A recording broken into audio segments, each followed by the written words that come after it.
Northwest has issued a severe thunderstorm warning for northwestern White County in north-central Texas, northeastern Jack County in north-central Texas, until 4:45 p.m. Central Daylight Time.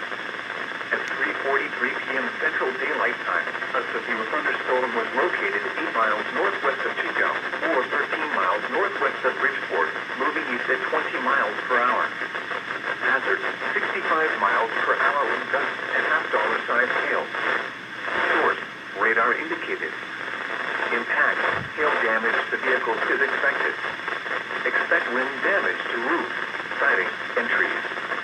Locations impacted include Decatur, Bridgeport, Alvord, and Chico. For your protection, get inside a sturdy structure and stay away from windows.